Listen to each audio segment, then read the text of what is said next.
नमस्कार दोस्तों, स्वागत है आपका आज के मुख्य समाचार में, जिसमें सबसे पहली और बड़ी खबर में आपको बताएंगे कि राहुल गांधी ने बताया कैसा होना चाहिए देश का बजट, छोटे कारोबारियों की मदद और रक्षा खर्च में बढ़ोतरी की दी सलाह।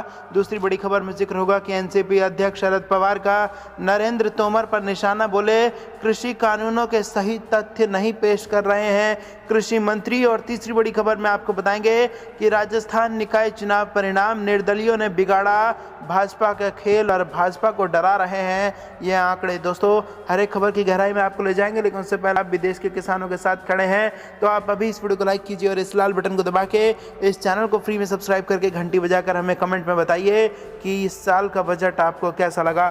दोस्तों, रुक करते हैं तमाम बड़ी खबरों की तरफ। राहुल गांधी ने बताया कैसा होना चाहिए देश का बजट, छोटे कारोबारियों की मदद और रक्षा खर्च में बढ़ोतरी की सलाह। जी हां दोस्तों, कांग्रेस के पूर्व अध्यक्ष और केरल के वायनाड से सांसद राहुल गांधी ने सोमवार को केंद्रीय बजट पेश होने से पहले ट्वीट कर बताया है कि यह बजट कैसा होना चाहिए और किन्हें इससे लाभ मिलना चाहिए। राहुल ने बताया कि छोटे कारोबारियों की मदद की जाए और रक्षा क्षेत्र में खर्च को बढ़ाया जाए। राहुल गांधी ने ट्वीट किया, बजट 2021 में एमएसएमई, किसानों और कामगारों की मदद की जानी चाहिए ताकि रोजगार का सृजन हो सके। लोगों के जीवन बचाने के लिए स्वास्थ्य क्षेत्र पर खर्च बढ़ाया जाए, सीमाओं की सुरक्षा के लिए रक्षा खर्च में बढ़ोतरी हो। बता दें कि वित्त मंत्री निर्मला सीतारमण सोमवार को 2021-22 वित्त वर्ष के लिए बजट पेश कर रही हैं। कोरोना महामारी के बाद यह पहला बजट है। रुख करते हैं अगली खबर की तरफ। एनसीपी अध्यक्ष शरद पवार का नरेंद्र तोमर पर निशाना, बोले कृषि कानूनों के सही तथ्य नहीं पेश कर रहे कृषि मंत्री। जी हां दोस्तों, केंद्र सरकार के कृषि कानूनों का विरोध कर रहे किसानों को देश भर से लोगों और राजनीतिक पार्टियों का भी समर्थन मिल रहा है। विपक्षी पार्टियों जमकर इस मुद्दे से केंद्र सरकार का घेराव कर रही हैं। इसी बीच एनसीपी अध्यक्ष शरद पवार ने भी नरेंद्र सिंह तोमर पर सही तथ्य पेश न करने का आरोप लगाया है। उन्होंने रविवार को कहा कि कृषि मंत्री नरेंद्र सिंह तोमर 3 कृषि बिलों पर सही तथ्य नहीं ला रहे हैं। भारतीय किसान यूनियन के राष्ट्रीय अध्यक्ष नरेश टिकैत ने कृषि कानूनों को एक अग्नि करार दिया है जिससे नुकसान होगा और केंद्र से उन्हें निरस्त करने का आग्रह किया है। टिकैत शनिवार को किसान पंचायत के किनारे मुजफ्फरनगर में पत्रकारों से बात कर रहे थे, जिसका एक वीडियो सोशल मीडिया पर साझा किया गया था। दिल्ली के सिंघू बॉर्डर पर रविवार को हलचल बढ़ गई, क्योंकि पंजाब और हरियाणा के अधिक किसानों ने केंद्र सरकार के नए कृषि कानूनों के विरोध में शामिल होने के लिए पहुंचे थे। यहां तक कि कुछ ने खराब इंटरनेट कनेक्टिविटी और पानी और खाना प्राप्त करने में कठिनाइयों की शिकायत की। प्रधानमंत्री नरेंद्र मोदी ने शनिवार को कहा था कि प्रदर्शनकारी किसानों पर उनकी सरकार की पेशकश अभी भी बनी हुई है और केंद्र वार्ता के लिए सिर्फ एक फोन कॉल दूर था। गणतंत्र दिवस पर राष्ट्रीय राजधानी के कुछ हिस्सों में हिंसा भड़क गई थी, जिसके बाद किसान का विरोध कमजोर पड़ता नजर आया था।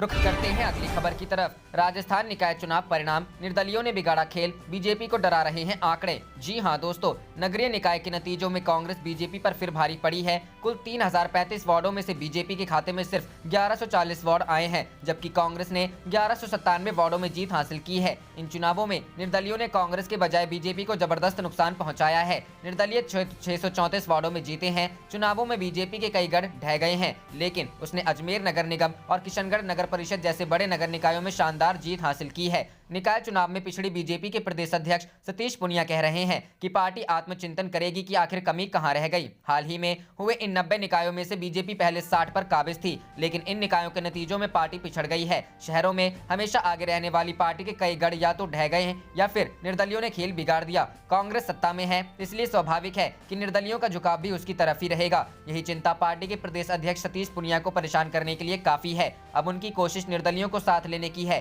प्रदेश भर में जीते हुए पार्षदों की दोनों ही पार्टियों ने बाड़ेबंदी कर रखी है। जो चुनाव हार गए उन्हें बाड़ेबंदी से आजाद कर दिया गया है। अब दोनों दलों की कोशिश कुनबा बढ़ाने की है। निर्दलियों को अपने पाले में लाने के लिए दोनों ही दल जी तोड़ कोशिश कर रहे हैं। पद के ऑफर से लेकर प्रलोभन तक दिया जाएगा। बीजेपी के नेता आरोप लगा रहे हैं कि सरकार बोर्ड बनाने के लिए सरकारी मशीनरी का दुरुपयोग करेगी, लेकिन बीजेपी कार्यकर्ता इसकी पूरी ताकत के साथ मुकाबला करेंगे। निकाय चुनावों के इन नतीजों में बीजेपी को राजसमंद, भींडर और सुजानगढ़ में हुई हार रात को सपने में भी डराएगी। पार्टी को उपचुनाव की रणनीति में बदलाव करना होगा। सहाड़ा की गंगापुर नगर पालिका में बीजेपी बहुमत हासिल करने में कामयाब रही। निकाय चुनाव की ये रिजल्ट बीजेपी के लिए वेकअप कॉल की तरह है। जाहिर है उपचुनावों में जाने से पहले बीजेपी ओवर कॉन्फिडेंस से बचना चाहेगी।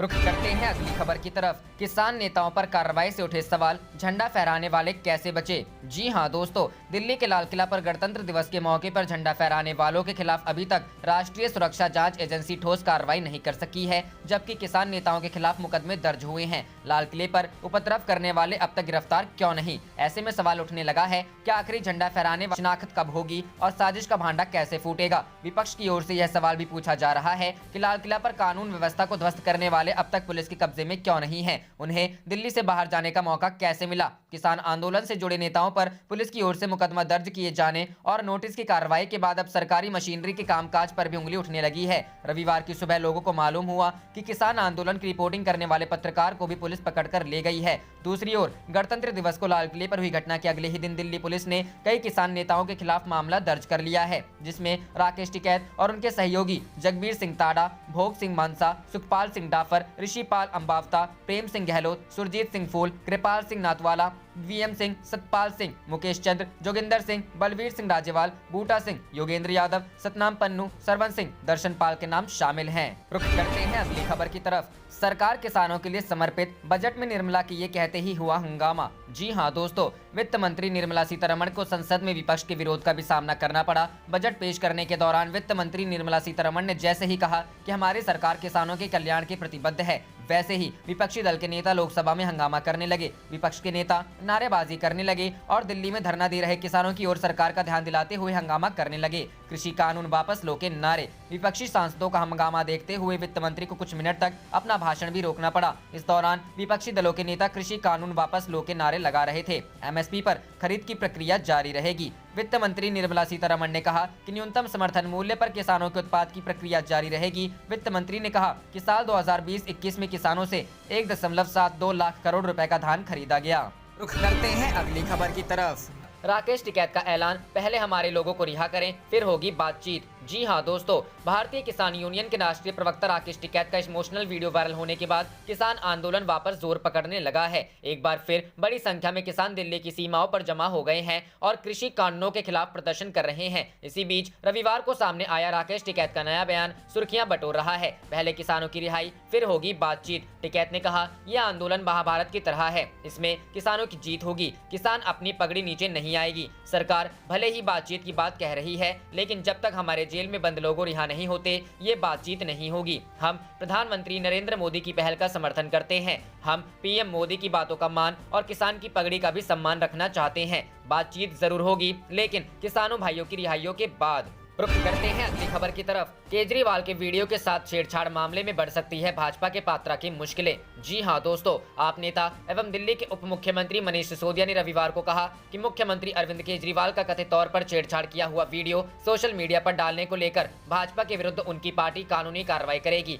भाजपा के प्रवक्ता संबित पात्रा ने एक वीडियो डाला था और दावा किया था कि केजरीवाल ने 3 कृषि कानूनों का समर्थन किया है। सिसोदिया ने यहाँ एक संवाददाता सम्मेलन में कहा, भाजपा जानती है कि केजरीवाल विश्वसनीयता वाले एकमात्र नेता हैं, इसलिए उसने लोगों के बीच गलत धारणा फैलाने के लिए उनके साक्षात्कार को तोड़ मरोड़ कर उसका इस्तेमाल किया। उन्होंने कहा, केजरीवाल के लंबे साक्षात्कार को चुनिंदा ढंग से संपादित करके और कुछ स्थानों पर फर्जी कथन डालकर वीडियो के साथ छेड़छाड़ की गई। आम आदमी पार्टी भाजपा की ऐसी तिकड़मबाजी नहीं चलने देगी और उसके खिलाफ कानूनी कार्रवाई करेगी। सिसोदिया ने दावा किया कि चूंकि भाजपा किसानों के विरुद्ध अपने सभी तिकड़मों में विफल हो गई है, इसलिए उसने केजरीवाल की लोकप्रियता के विरुद्ध साजिश रची। उन्होंने कहा, हमें भाजपा के तिकड़मों पर दया आती है, क्योंकि केंद्र और कई राज्यों में अपनी सरकार होने के बाद भी भाजपा लोगों का विश्वास गंवा चुकी है। इसलिए उसे कृषि कानूनों का बचाव करने के लिए केजरीवाल के वीडियो में छेड़छाड़ करके उसका इस्तेमाल करना पड़ता है। रुख करते हैं अगली खबर की तरफ। दिल्ली कांग्रेस का प्रस्ताव, राहुल गांधी तत्काल प्रभाव से बने पार्टी अध्यक्ष। जी हां दोस्तों, कांग्रेस पार्टी में नेतृत्व को लेकर लगातार सवाल उठते रहे हैं। इस बीच दिल्ली कांग्रेस ने राहुल गांधी को तत्काल प्रभाव से पार्टी का अध्यक्ष बनाने का प्रस्ताव पारित किया है। असल में दिल्ली प्रदेश कांग्रेस अध्यक्ष चौधरी अनिल कुमार ने मौजूदा राजनीतिक हालातों पर चर्चा के लिए रविवार को वरिष्ठ कांग्रेस नेताओं की एक महत्वपूर्ण बैठक बुलाई। इसमें कांग्रेस पार्टी को मजबूत करने और भविष्य की नीतियों पर आवश्यक विचार विमर्श भी हुआ। इस बैठक में 3 प्रस्ताव सर्वसम्मति से पारित हुए। इनमें राहुल गांधी को कांग्रेस अध्यक्ष के रूप में भी कार्यभार संभालने का अनुरोध किया गया और केंद्रीय गृह मंत्री अमित शाह और दिल्ली के मुख्यमंत्री मुख्यमंत्री अरविंद केजरीवाल के इस्तीफे की मांग की गई। वहीं कांग्रेस के वरिष्ठ नेता शक्ति सिंह गोहिल ने जारी बयान में कहा कि पार्टी कार्यकर्ताओं को दिल्ली में संगठन को मजबूत करने के लिए मिलजुल कर ताकत के साथ से काम करना होगा। बहरहाल जारी बयान के मुताबिक दिल्ली और देश के बिगड़ते हालात, मौजूदा राजनीतिक और आर्थिक परिस्थितियों पर चर्चा और विचार विमर्श के लिए दिल्ली प्रदेश कांग्रेस कमेटी के अध्यक्ष चौधरी अनिल कुमार ने वरिष्ठ कांग्रेस नेताओं की एक महत्वपूर्ण बैठक प्रदेश कार्यालय राजीव भवन में बुलाई। बैठक में मौजूद नेताओं ने 3 प्रमुख प्रस्तावों को सर्वसम्मति से पारित किया। शाह और केजरीवाल के इस्तीफे की मांग। प्रस्तावों में राहुल गांधी को भारतीय राष्ट्रीय कांग्रेस का अध्यक्ष बनाने का प्रस्ताव रखा गया। साथ ही दिल्ली में 26 जनवरी को किसानों की ट्रैक्टर रैली के दौरान हिंसा और दिल्ली की वर्तमान स्थिति के लिए जिम्मेदार बताते हुए गृह मंत्री अमित शाह और दिल्ली के मुख्यमंत्री अरविंद केजरीवाल के इस्तीफे की मांग की गई। कांग्रेस के प्रस्ताव में 26 जनवरी को किसानों की शांतिपूर्ण ट्रैक्टर रैली के दौरान लाल किले और आईटीओ पर हिंसा फैलाने वाले आरोपियों को सजा दिलाने और गाजीपुर सिंघू बॉर्डर पर आंदोलनकारी किसानों को जबरन हटाने के बारे में चर्चा हुई। इसके लिए गृह मंत्री अमित शाह और दिल्ली के मुख्यमंत्री अरविंद केजरीवाल को जिम्मेदार ठहराते हुए उनके इस्तीफे की मांग भी की गई। बैठक में अखिल भारतीय कांग्रेस कमेटी के दिल्ली प्रभारी शक्ति सिंह गोहिल मौजूद थे। कार्यभार संभाले राहुल गांधी। पहले प्रस्ताव में देश में अशांति और अलोकतांत्रिक राजनीतिक परिस्थिति को देखते हुए राहुल गांधी को भारतीय राष्ट्रीय कांग्रेस के अध्यक्ष पद का कार्यभार संभालने का अनुरोध किया गया। बयान में कहा गया है कि दिल्ली कांग्रेस ने कहा कि आज राहुल गांधी जैसे गतिशील और शक्तिशाली नेता की जरूरत है। उनके नेतृत्व में सांप्रदायिक, सत्तावादी व अलोकतांत्रिक ताकतों का मुकाबला करके देश को विनाश के रास्ते पर जाने से रोका जा सकेगा। प्रस्ताव में यह भी कहा गया कि राहुल गांधी के नेतृत्व में कांग्रेस पार्टी ने तीनों किसान विरोधी कृषि कानूनों का संसद और संसद के बाहर जबरदस्त विरोध किया और कृषि कानूनों को खत्म करने की मांग के लिए कांग्रेस पार्टी किसानों का समर्थन किया। यह कृषि कानून देश के लिए विनाशकारी होंगे, जबकि मोदी सरकार ने कुछ पूंजीपति मित्रों को लाभ पहुंचाने के लिए कानून बनाए हैं। रुख करते हैं अगली खबर की तरफ। केजरीवाल ने किसानों के आंदोलन के प्रति फिर दोहराया अपना समर्थन, कहा हर संभव मदद के लिए तैयार। जी हां दोस्तों, दिल्ली के मुख्यमंत्री अरविंद केजरीवाल ने नए कृषि कानूनों के खिलाफ विरोध प्रदर्शन कर रहे किसानों के प्रति एक बार फिर अपना समर्थन दोहराया है। रविवार को उन्होंने कहा कि वो किसानों की हर संभव मदद के लिए तैयार हैं। बता दें कि दिल्ली सरकार पिछले 2 माह से आंदोलन कर रहे किसानों के पक्ष में कई बार बोल चुकी है। मुख्यमंत्री और उनकी सरकार के मंत्री नए कृषि कानूनों की निंदा कर चुके हैं। गाजीपुर बॉर्डर पर धरने पर बैठे किसान नेता नरेश टिकैत के एक ट्वीट पर प्रतिक्रिया व्यक्त करते हुए केजरीवाल ने कहा, नरेश जी, आप लोग कठिन संघर्ष कर रहे हैं, मैं अपनी पार्टी और सरकार के जरिए आपकी हर संभव मदद करूंगा। दरअसल टिकैत ने एक ट्वीट कर केजरीवाल को गाजीपुर प्रदर्शन स्थल पर मूलभूत सुविधाएं मुहैया कराने के लिए उनका आभार व्यक्त किया था। टिकैत ने ट्वीट किया था, अरविंद केजरीवाल, गाजीपुर प्रदर्शन स्थल पर किसानों को मूलभूत सहूलियतें मुहैया कराने के लिए आपका आभार। इससे पहले शुक्रवार को दिल्ली के उप मुख्यमंत्री मनीष सिसोदिया और आपके विधायक राघव चड्ढा गाजीपुर बॉर्डर पर किसानों के आंदोलन स्थल पर गए थे और वहां व्यवस्थाओं का जायजा लिया था। बता दें कि नए कृषि कानूनों के खिलाफ पंजाब, हरियाणा समेत अन्य राज्यों के किसान दिल्ली बॉर्डर पर बीते 26 नवंबर से धरने पर बैठे हुए हैं। उनकी मांग है कि केंद्र सरकार तीनों कृषि कानूनों को अविलंब रद्द करे। सरकार और किसान संगठनों के प्रतिनिधियों के बीच अभी तक 11 दौर की बातचीत हो चुकी है, मगर इस मुद्दे पर गतिरोध बना हुआ है। सरकार ने पिछले दिनों किसानों को कृषि कानूनों को 1.5 साल तक के लिए टालने का प्रस्ताव दिया था, मगर किसान संगठनों ने उसे खारिज कर दिया था।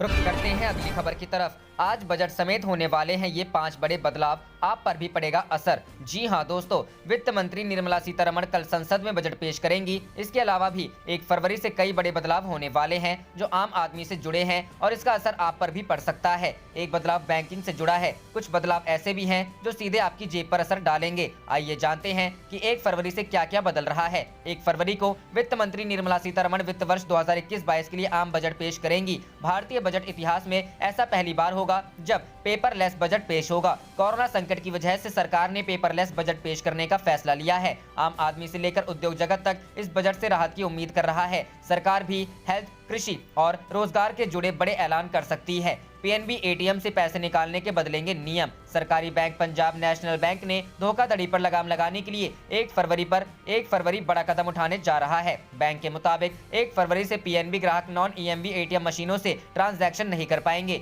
यानी कल से पीएनबी ग्राहक नॉन ईएमवी मशीनों से पैसों की निकासी नहीं कर पाएंगे। रसोई गैस की कीमतों में फेरबदल संभव। देश की तेल कंपनियां हर महीने की पहली तारीख को रसोई गैस की कीमतों की समीक्षा करती है। ऐसे में कंपनियां कल कीमतें बढ़ाने पर फैसला ले सकती हैं। अगर ऐसा हुआ तो फिर आम आदमी को महंगाई का झटका लग सकता है। हालांकि ग्राहक कीमतों में कटौती की उम्मीद कर रहे हैं। फिलहाल दिल्ली में सब्सिडी वाले 14.2 किलो के गैस सिलेंडर की कीमत 694 रुपए है। ट्रेन में ई कैटरिंग सुविधा 1 फरवरी से शुरू। कोरोना महामारी की वजह से यात्रियों को ट्रेन में ई कैटरिंग सुविधा नहीं मिल रही थी, लेकिन अब जैसे जैसे कोरोना के मामले कम हो रहे हैं उसी हिसाब से ट्रेन में सुविधाएं बहाल हो रही हैं। 1 फरवरी से IRCTC ई कैटरिंग सेवा को फिर से शुरू कर रहा है। हालांकि फिलहाल यह सुविधा यात्रियों को चुनिंदा स्टेशनों पर ही मिलेगी। इसके अलावा रेलवे ने कई रूटों पर फरवरी से ट्रेनें चलाने का भी फैसला लिया है। मुंबई में आम लोगों के लिए उपनगरीय रेल सेवाओं को 1 फरवरी से बहाल कर दिया जाएगा। कई रूटों पर हवाई सेवा शुरू। हवाई यात्रियों की संख्या में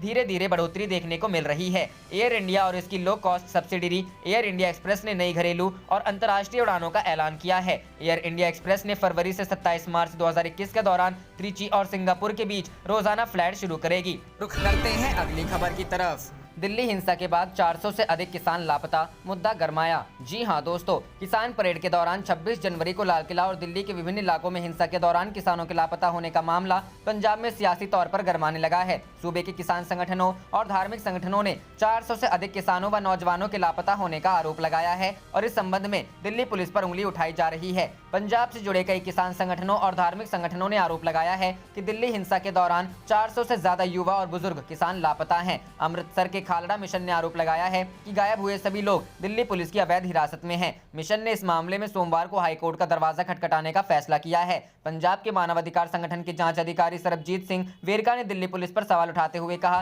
कि किसी भी व्यक्ति को बिना किसी केस के ज्यादा समय तक हिरासत में नहीं रखा जा सकता है, इसलिए पकड़े गए लोगों के बारे में पुलिस जानकारी दे। उन्होंने कहा कि इस मामले को दिल्ली हाईकोर्ट ले जाने की भी पूरी तैयारी कर ली गई है। पंजाब और हरियाणा उच्च न्यायालय के वकील हाकम सिंह का कहना है कि पंजाब के 80-90 नौजवान 26 जनवरी को सिंघू और टिकरी बॉर्डर गए थे। हिंसा की घटना के बाद वे सभी नौजवान किसान अब तक अपने शिविरों में नहीं लौटे हैं। वकीलों का एक ग्रुप उन्हें ढूंढने की कोशिशों में जुटा है और इसके लिए हम पुलिस, किसान संगठनों और अस्पतालों के संपर्क में हैं। रुख करते हैं अगली खबर की तरफ। मन की बात से पहले राहुल गांधी बोले, इतना भी मत डरो, आज हिम्मत करके चीन की बात करो। जी हां दोस्तों, चीन के सिक्किम बॉर्डर के पास नई सड़क और सैन्य शिविर बनाने की खबरों पर कांग्रेस के पूर्व अध्यक्ष राहुल गांधी ने कड़ी प्रतिक्रिया दी है। राहुल गांधी ने प्रधानमंत्री नरेंद्र मोदी के मन की बात कार्यक्रम से पहले ट्वीट कर हमला बोला। राहुल गांधी ने कहा, इतना भी मत डरो, आज चीन की बात करो। राहुल गांधी ने अपने ट्वीट में आज चीन की बात करो का इशारा प्रधानमंत्री मोदी की ओर किया है। प्रधानमंत्री मोदी ने रेडियो कार्यक्रम मन की बात के जरिए देश को संबोधित किया।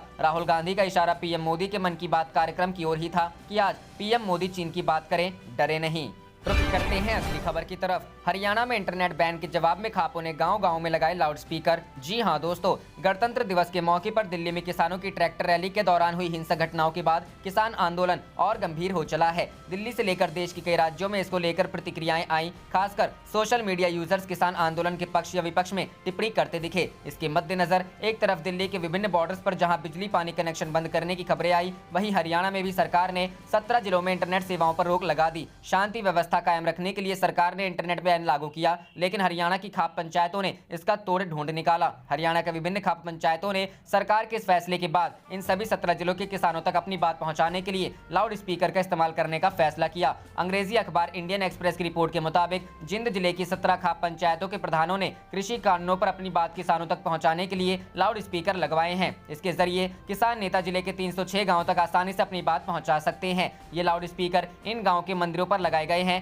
ताकि किसानों तक खाप पंचायतों की बातें आसानी से पहुंच सके। बता दें कि जिंद पटियाला हाईवे पर खटखट टोल प्लाजा के पास हुई खाप पंचायत में हजारों की संख्या में किसान शामिल हुए, जिनमें महिलाओं की भी बड़ी तादाद देखी गई। जिंद जिले की धाड़ड़ खाप के आजाद पलवा ने कहा कि किसान आंदोलन को बाधित करने के लिए सरकार ने कई तरह की बंदिशें लगाने की कोशिश की है। दिल्ली से लेकर हरियाणा तक इंटरनेट सेवाओं को रोका गया है। किसानों ने इसके जवाब में ही लाउड स्पीकर इस्तेमाल करने का फैसला किया है। लाउड स्पीकर लगाए जाने के बाद हम सरकार के किसी भी कदम की जानकारी फौरन दूर दूर के गाँव में रहने वाले किसानों तक पहुंचा सकते हैं। उन्होंने कहा कि इंटरनेट सेवाओं को फिर से बहाल करने की लगातार मांग की जा रही है। अगर सरकार ने जल्द से जल्द सेवाएं शुरू नहीं कराई तो किसान सड़क जाम कर धरना प्रदर्शन करेंगे। इससे विद्यार्थियों की परीक्षाओं पर असर पड़ेगा। रुख करते हैं अगली खबर की तरफ। तिरंगे का अपमान जिसने किया उसे पकड़ो, पीएम मोदी के बयान पर राकेश टिकैत का पलटवार। जी हां दोस्तों, मन की बात कार्यक्रम में पीएम मोदी ने कहा कि 26 जनवरी को लाल किले पर तिरंगे का अपमान देखकर देश बहुत दुखी हुआ है। पीएम मोदी की इस टिप्पणी पर किसान नेता और और कृषि कानूनों के खिलाफ प्रदर्शन कर रहे